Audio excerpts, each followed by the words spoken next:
Hello and welcome to episode 12 of Making Sense, a Eurodollar University podcast. My name is Emil Kalinowski and I'm coming to you over the networks of iTunes, Spotify, and Google Play. You'll be able to interact with the show on our YouTube simulcast, where you can pose questions in the comments section below the video, and I will endeavor to answer them. However, sometimes I may fail you. I will find myself at the clearing, at the end of the path, with no answer. And that is when I will reach out to the guru, the master, the sensei of the Eurodollar Dojo, the head of global research for Alhambra Investments, Jeff Snider. Good morning, Jeff. Morning, Emil. Let's get to people's questions. I know there are a lot of them.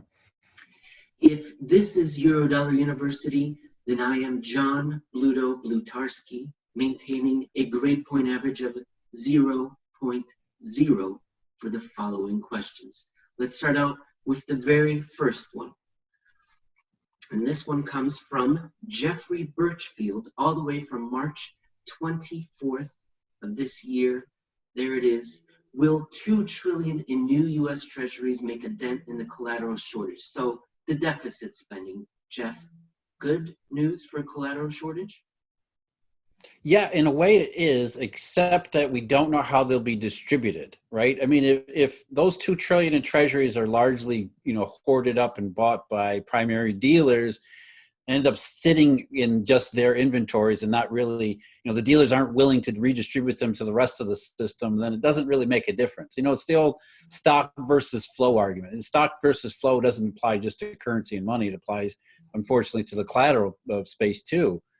So if part of the collateral shortage, which I believe is true, is how, participants in the repo markets, especially risky participants, hedge funds, whatever they may be, whatever types of vehicles, it could be just, financial firms and banks in other parts of the world.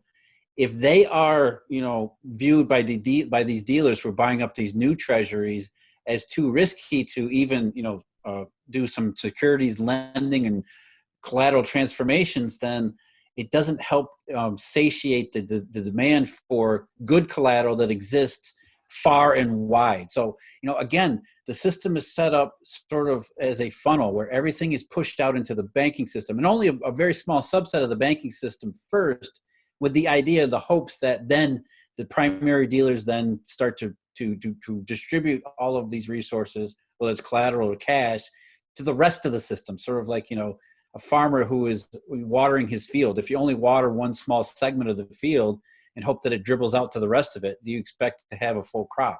It's a problem if there's a banking issue where the redistribution function is impaired more, even as much or more so than the stock issue. I just happened to take a look at the New York Fed's latest data through the end of May for primary dealers and their net position in US Treasuries. And there's been a kind of an uptick through the end of May. Despite the rising stock market, you would think things would be settling down, but there has been an uptick, if you look at the last 4 weeks and you sum it up, it's not quite as bad as what we saw in March, but it's tens of billions of dollars in extra treasuries that they've been adding to their books. To your point, they're not distributing them. Yeah, and just before we go to the next question, the other issue here is the big silos, as they're called, the insurance companies and pension funds, those who are actually actively involved in securities lending. Those are the source for, most people, where most of the securities transformation in the securities lending business comes from, are these big insurance companies and pension funds. If after what happened in March causes them to say, we're reevaluating our entire securities lending paradigm, that wouldn't matter how many more treasuries, the insurance companies buy, which they're going to be buying a lot more as they are, given the way things are going. If they're not willing to lend them either, then it doesn't help the rest of the system that has depended upon transformation and borrowing and relending and repledging and all that wonderful stuff. Second question comes from Edgar Suarez. And Jeff, you often say that the banking system actually fixed itself right during GFC1, and kind of when you're saying that you don't expect to see another banking crisis like we saw in GFC 1. So the question here is, what do you mean by the banking system actually fixed itself starting right during GFC 1 by increasingly opting out of the dollar system? Well, the banks began to take fewer risks. The paradigm shifted from grow, grow, grow, bigger, bigger, bigger, more stupid, more stupid, more stupid, to something more prudent and sensical. And so that's what I mean. The banks stopped doing what they were doing before August of 2007, reevaluated everything. They brought in a bunch of lawyers and accountants and senior management levels to finally start paying attention to what had been going on through this bubble period. And they rearrange how they structure things, their compliance things. Regulations have definitely played a role in this reassessment, although those came in later. This behavioral shift started almost from the very outset of the crisis.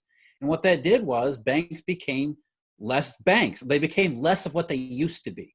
They stopped doing the things that they used to be. Now, which, again, as I say, we applaud that kind of behavior, because what they used to do was stupid, insane, ridiculous, subprime mortgage, ninja loans, all those kinds of things. And it was a global phenomenon. So that was something that we should applaud, except for the fact that this globalized economy that had raised itself on the Eurodollar system absolutely required banks to be stupid and insane in order to function.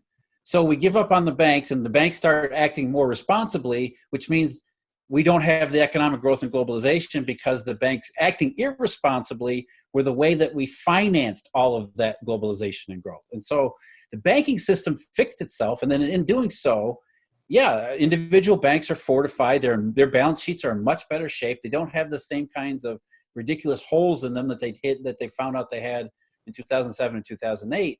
But in doing so, they've left the global economy, especially at the margins, in the lurch. We're left without all of the monetary resources that we need for this pre-crisis paradigm to go back to the way it used to be. So banks they've fixed themselves in the sense they're not individually vulnerable to the same types of problems that happened in GFC 1, but the system remains vulnerable to the lack of banking resources that are not being poured into it. It's sort of funny. It's that the banks are no longer being stupid, but our global economy runs on stupid, so it's a big problem. It's catch-22. Let me just show visually what we're talking about, that they increasingly opted out of the system. Let me just show very quickly. Here is from the late 1970s all the way through the end of last year, the BIS report for cross-border claims for banks. And this is what Jeff means by they increasingly opted out of being stupid. You can see this is a logarithmic scale. They were growing exponentially. And then right around 2007, 2008, they said, no, thank you. We don't want to do this anymore. And we can take a look at that as well. In all manner of accounts, like derivatives as well, on a global scale or just in the United States. They have opted out. Our next questions, 2 questions. They cover the same idea, and it comes from Mark M. Souza, April 5th, 2020. And this is the idea of foreign central banks have a lot of reserves. And that's supposed to be good news, Jeff. They have a lot of reserves, but you often write, that's a problem. So the question here from Mark is, other countries cannot sell the US Treasuries because it creates problems. But then you, Jeff, don't say which problems they are. And let me go to the next page. This one is from Captain M. Majid 84. Forgive me for mispronouncing that. Central bank foreign reserves are not as liquid as they seem. Is the idea of holding large reserves useless? So the whole idea, Jeff, these foreign central banks, they have a lot of reserves. That's great news. No, you say. Yeah, and it goes back to why are they holding so many reserves? And that's the issue.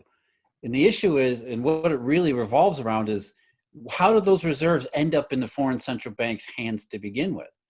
So it's what I called the nightmare scenario back in 2015 when associated with China. What it says is, the more reserves you hold, That's not an issue of policy. It's not like the central bank says, I'm going to build up a huge stockpile because I'm worried about the dollar system. It's by accident.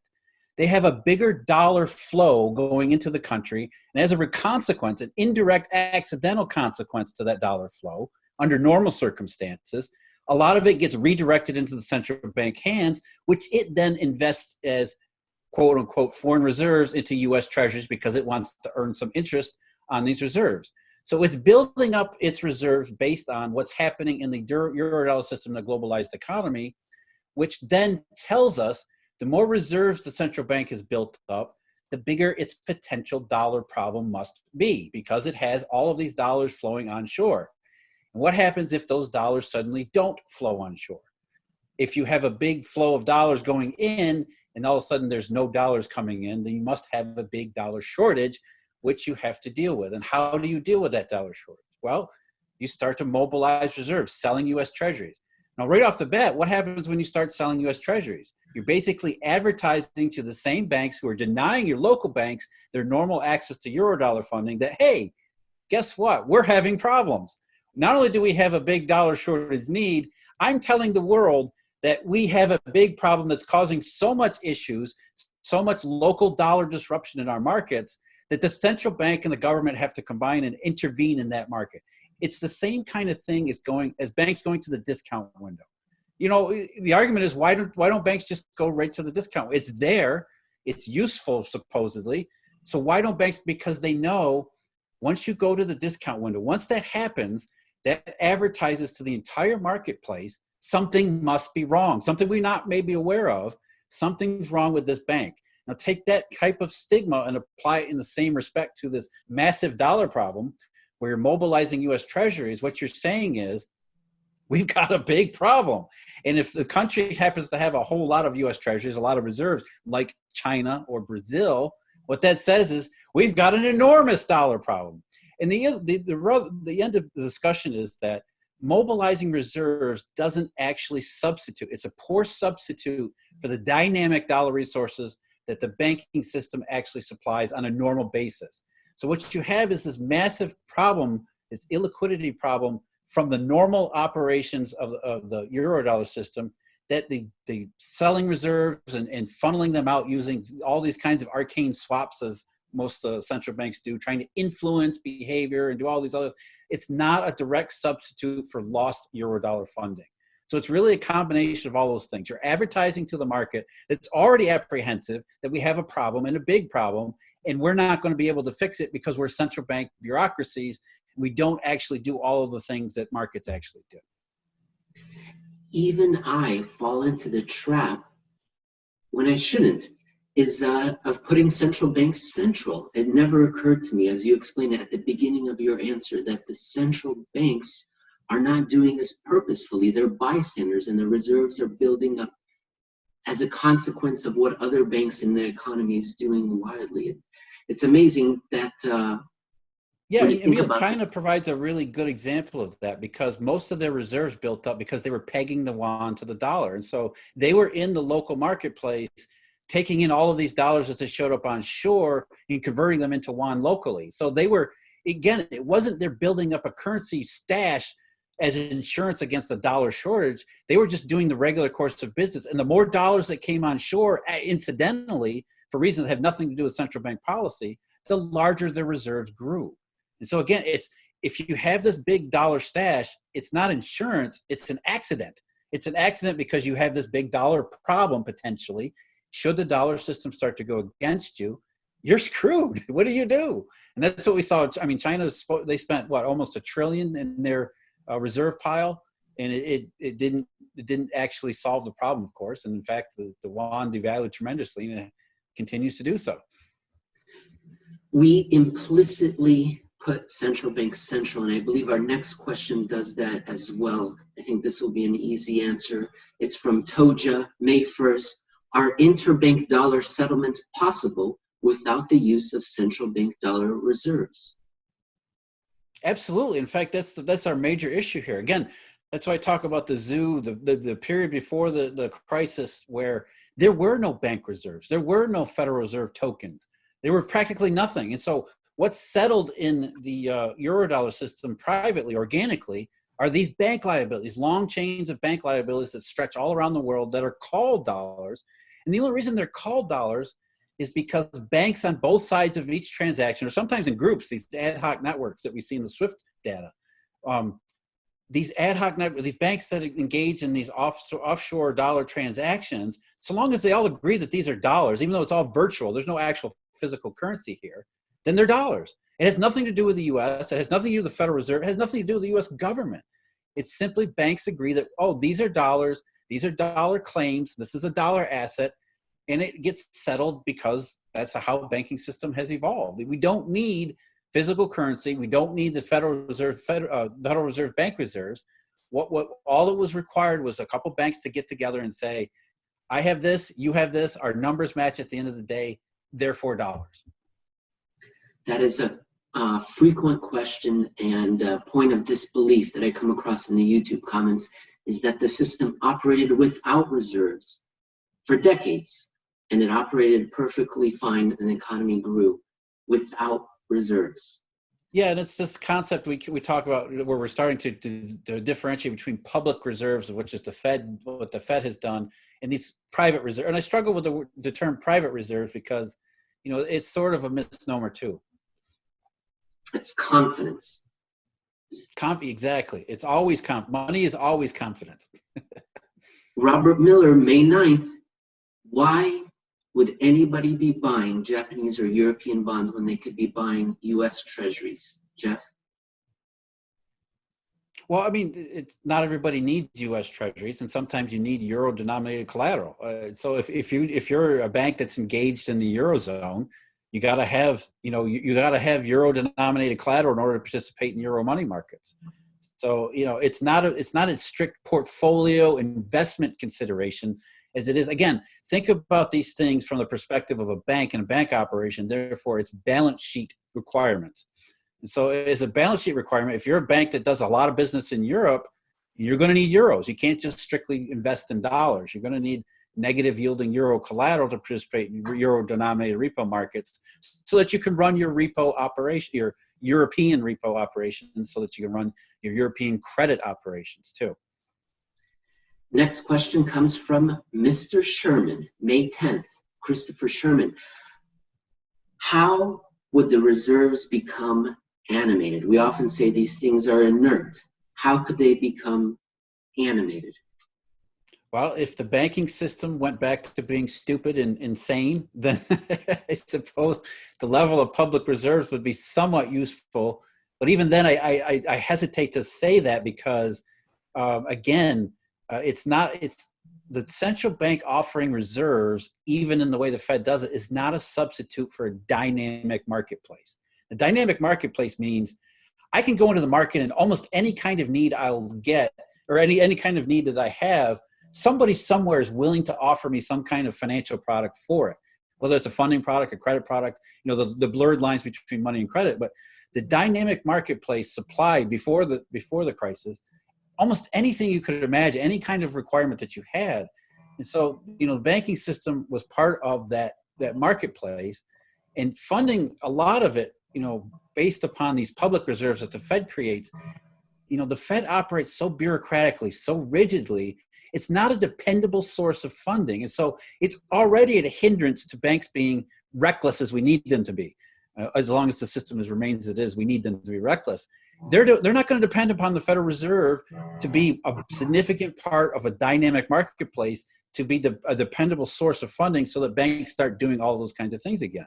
Everybody knows how Jay Powell operates. The Fed comes up with a list of securities, the list of securities they're going to buy.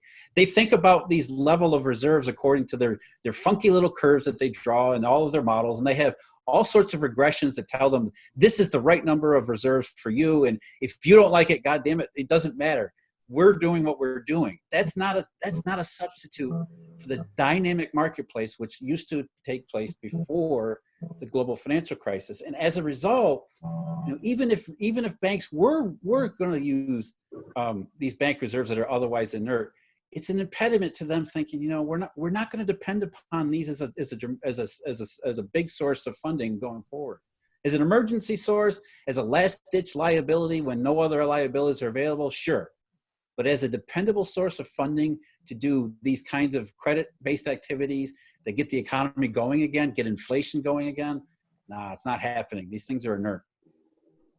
And for the YouTube algorithms, I just want to emphasize that Jeff said funky with an N. Jeff, our next question comes from Tim Paler mid-May, and I believe what you just said applies here as well, in the idea that we're looking for a dynamic marketplace that is providing liquidity. It's like when you go to a restaurant, you don't go to the kitchen and just grab some milk and some cheese and make your own Alfredo sauce, right? You have the specialist that creates a customized meal for you. And it's not the same thing if they brought heavy cream, salt, and cheese to your table. And that's what I think Tim Paler is asking here is, what if we had asset managers like PIMCO, if they joined the primary dealers, and what if we had them own the mortgage-backed securities? What if we, followed these convoluted special purpose vehicles and we set it up in such a way? Would liquidity reach Main Street? Would the zombie companies continue to pay out wages? And would retirees see higher balances in their pensions? And would this somehow make the real economy go? Well, I think the issue, the main issue that I think the question is getting at is this bank versus non-bank channel. And it's true. The banking system, the banking channel for money, collateral, repo, all these subjects we talk about, that's been the primary drag, the anchor upon the financial system and global economy. Ever since 2008, however, the non-bank channel, which is not necessarily asset managers, but these other types of financial entities and agencies, they have continued to grow. They've continued to expand, and so you have the sort of a confluence between the still sinking of the financial channel with the still rising of the non-financial channel. And if one overtakes the other, theoretically, you could have a system where, okay, the drag from the financial channel is no longer as much as it used to be. It's being outweighed by this increase in the non-financial channel, which then starts to create more of the same kind of function. And I'm hugely skeptical about that, because the non-bank channel, whether it's asset managers or other types of vehicles, they don't provide the same types of service. Again, it's the same argument I just made, which is central banks don't do the things that money dealer banks do. Non-banks, along the same lines, don't do the same types of activities that dealer banks used to do quite heavily. And so I don't know how you replicate all of those kinds of functions, not just replicate the functions, but do them in the same way, to the same degree, to the same level of efficiency and activity, depth, liquidity, infrastructure, all these kinds of things that the banking system used to do, and put them in a non-bank format. I don't think it gets done, certainly not easily, and I think it's probably not a realistic option.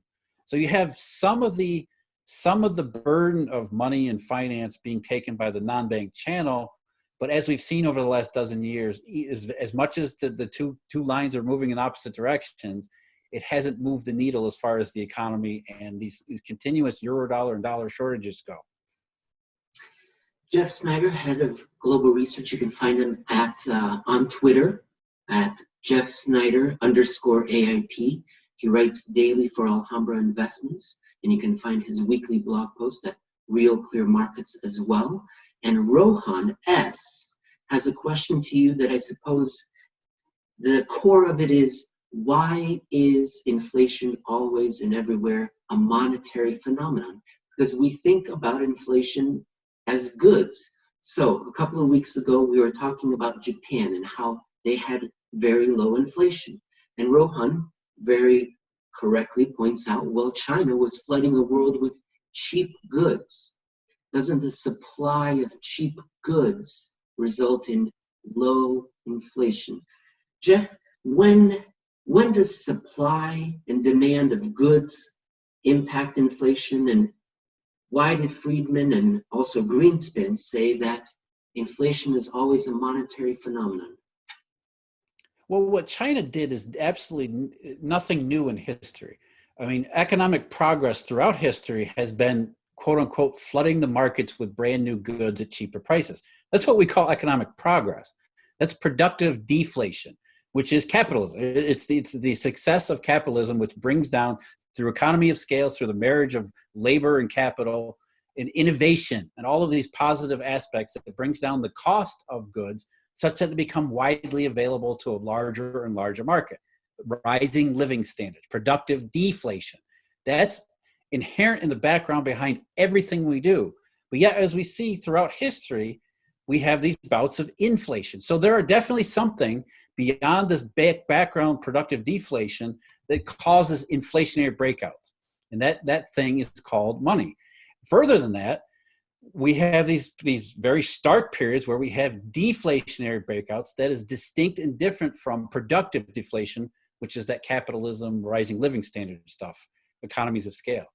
The non-productive deflation, which John Maynard Keynes correctly identified as the worst of all evils, is where money becomes so tight that regular folks have to sell their possessions just to raise cash so that they can buy food. That's the kind of deflation that we saw in the 1930s, where because banking system, local banks disappeared and they absconded with your money, with your cash, people were left to sell. And not just people, businesses, everybody they kept what they called undercutting the natural order of business, so that prices kept falling and falling and falling, all because everybody wanted to scramble to hold liquid currency as the system reversed. So you have productive deflation, which is always in the background. You have these monetary deflation and monetary inflation, which over time, economists and central banks in particular have decided we'll shoot for a little bit of monetary inflation so that we have some kind of cushion so that we never experience monetary deflation again. And of course, it's a stupid idea, but that's really what undercuts and what underpins modern monetary thinking, is the idea that a little bit of monetary inflation is good so that we have a cushion against monetary deflation, understanding that throughout history, there's productive deflation behind everything. We have our very first Terminator that is joining us, the JBNS 4000, also on Twitter at JBNS 4000. And the Terminator wants to know, why is the Fed purchasing mortgage-backed securities? Is it to create liquidity in the MBS market, or to buy it as collateral to inject cash to needy market participants? Well, I think that the point behind the question might be, there really doesn't seem to be a problem in the mortgage market, so why would the Fed be buying MBS again? And the answer is really there's two parts to the answer. The first part is, well, they got to buy something. Again, it's the central bank being bureaucratic. What Jay Powell and his gang got together and said, we've got to raise the level of reserves to X. In order for us to raise our level of reserves to X, we got to buy assets.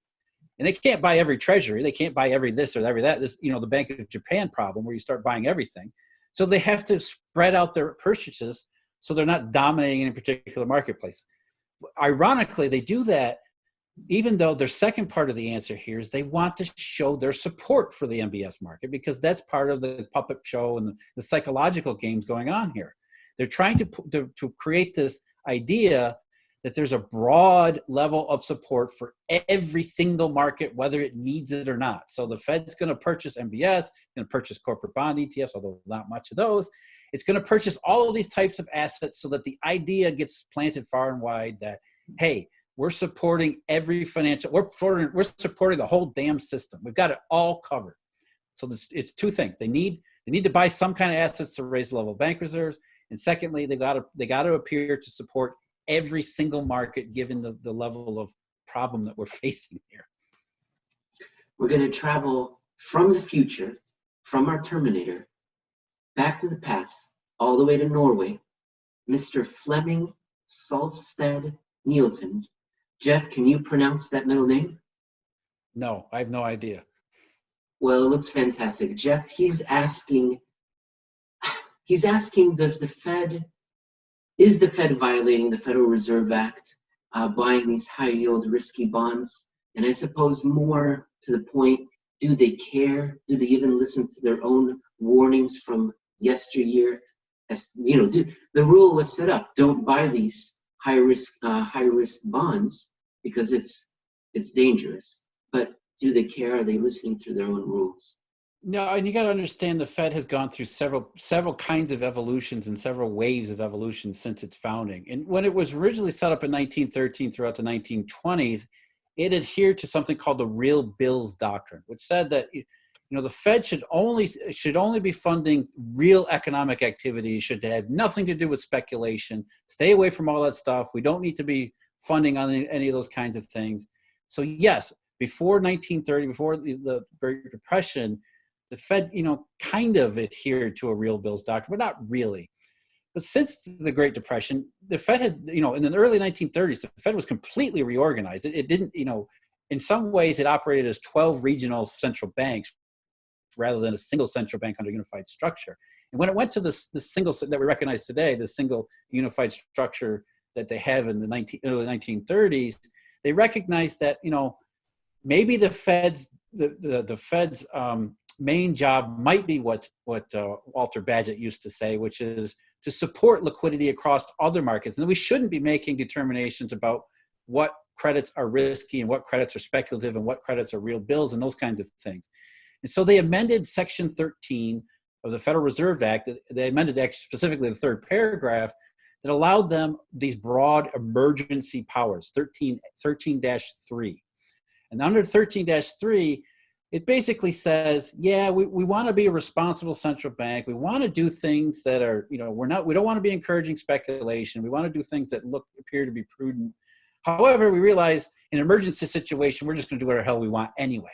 And that's really what 13-3 says is, under an emergency, we've granted, the Congress has extended to the Federal Reserve. Remember, Congress has legitimately extended to the Federal Reserve broad emergency powers, which the Fed exercised for the first time in 2008. The JP Morgan merger with Bear Stearns fell under 13-3. It had no previous statutory authority to do that kind of thing beforehand.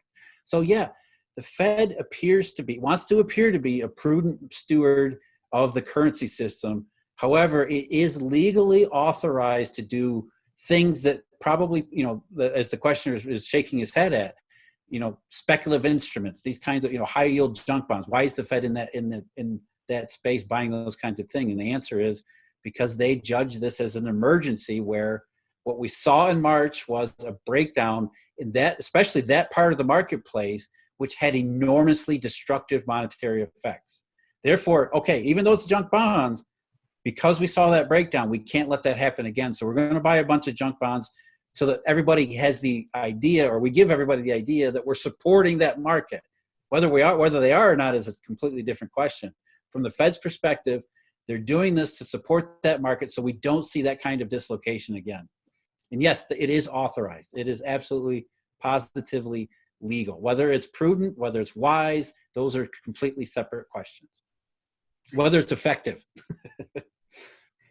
If any of our listeners want to ask some questions, you can get a hold of me at Emil Kalinowski, and I'll take down your questions. I'll try to answer them, and if I can't, I'll take them down and add them to our next Mailbag show, which we're hoping to do regularly once every 4 weeks. Our next question comes from Usper who just goes by Ivan, and he gave us a multiple choice question, which is original. That's great. Jeff, everyone wants to know what is going on with the stock market. Is the current S&P miraculous V a case of A, fear of missing out, buy the dip mentality, all out of delusion, B, preparation for a currency crisis because people rather hold stock of US dollar earning good companies, or C, question mark, or D, more question marks? I would say it's a combination of A, C, and D. Let's start with A. A, I think, the buy the dip mentality is very deeply ingrained. I mean, I don't know if anybody, the Robinhood app is a good example. And I think it was the CEO or one of the high level executives gave an interview not long ago where he said, we had all of these millions of users sign up for the Robinhood app to get our commissionless trades in the stock market, but they never used their account. And when we asked them, why aren't you using your Robinhood account? You know, we've got all of these benefits for you. Why aren't you jumping into the stock market? What they said was, stocks were too expensive. They were just waiting for stocks to become cheaper, which just so happened to occur in the first half of March. And so all of these people who have been judging stocks as expensive saw the sell-off in March and said, that made stocks cheap. Therefore, let's start buying it. It's buy the biggest dip that we've seen in 12 years. That's what happened. So yes, buy the dip is one. Fear of the missing out is definitely part of it. Now, C, I would say, is the signal that you and I had talked about, Emil, where the Federal Reserve's main target for its monetary policies is not the banking system. It's not even bank reserves itself. It's to portfolio and fund managers out there to say, we're going to give you a rationale so that you buy stocks, so that you get the prices of stocks up to signal to consumers that everything's great, to signal to businesses that everything is awesome. And the reason that they do that is because most people in the financial services industry want to buy. They want to buy. They're desperate to buy. And when they get into these periods where they well, maybe we shouldn't buy, what they're really afraid of is angry clients calling them and saying, why the hell are you buying stocks when everything's a mess? What they can now say is, Jay Powell told me to. Jay Powell's got it covered, man. He is supporting the stock market. Well, how is he? I don't know how he's supporting. He's just doing it. It's happening. The Greenspan put. And so the Federal Reserve is providing this massive cover for the financial services industry to do what it wants to do best, which is buy, buy, buy. And that's what it's been doing. Portfolio and fund managers have been buying like crazy because now they have what sounds like legitimate cover to do so. There's no risk. Jay Powell said so. And the fourth thing is, I think we're in this period where we don't really see the future. We're focusing entirely on the short run. And in the short run, things look awesome, as we saw with the payroll report. It's, oh my God, we made it. We got through the worst of this. It wasn't so, this is it. I mean, it sounded like this was going to turn into Apocalypse Now or Apocalypse America, where, the zombies were going to take over. And all of a sudden it looks like, hey, we might actually go back to normal here. And so we have this survivor's euphoria taking hold on top of all these other things where nobody's really looking at what comes next after the euphoria. How badly are we really hurt from what just happened? And there's a sense that, well, there's no damage, no pain, no nothing. We're going to go right back to normal. That has taken over the mainstream narrative. And it all gets mixed together into one big ball, right? An indistinguishable knot where it's, the stock market's up, things are looking better. So there's absolutely no way that anything could possibly be wrong. And the thing is, you see these types of periods happen throughout history, especially in crisis periods where, euphoria takes over for whatever reason. It clings to whatever rationale is present at any given time. And it can go for a very long way. And I think it's premature celebration. I think people don't really appreciate the fact that the economy has been really seriously long-run damaged here. And furthermore, Jay Powell has got nothing supported. It's all a fairy tale and a myth. And as long as people believe it, it can continue. But as soon as people start doubting it, like they did in March, like they did in August of 2007, it just crumbles underneath because it's revealed as nothing more than a hollow Potemkin village.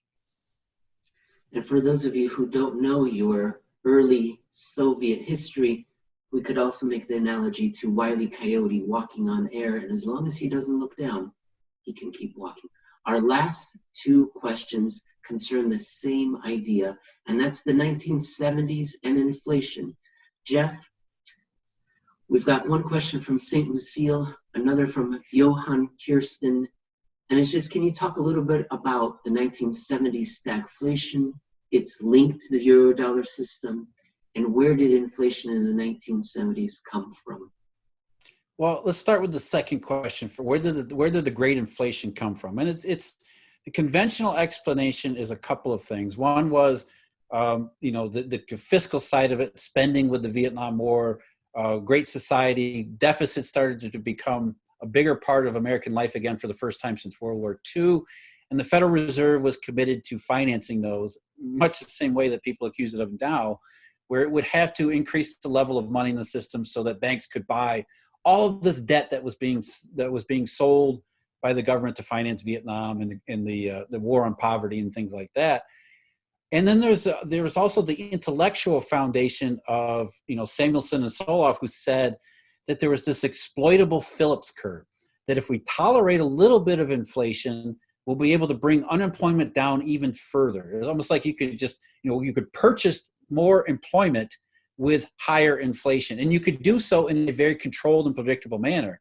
So you had the combination of those things where in the conventional explanation of the intellectual foundation that we tolerate inflation so that we have lower employment, and we allow this deficit spending and the monetary component that goes along with it, it suddenly became this uncontrolled monster by the late 60s, which we call the Great Inflation, that continued all the way into the early 1980s.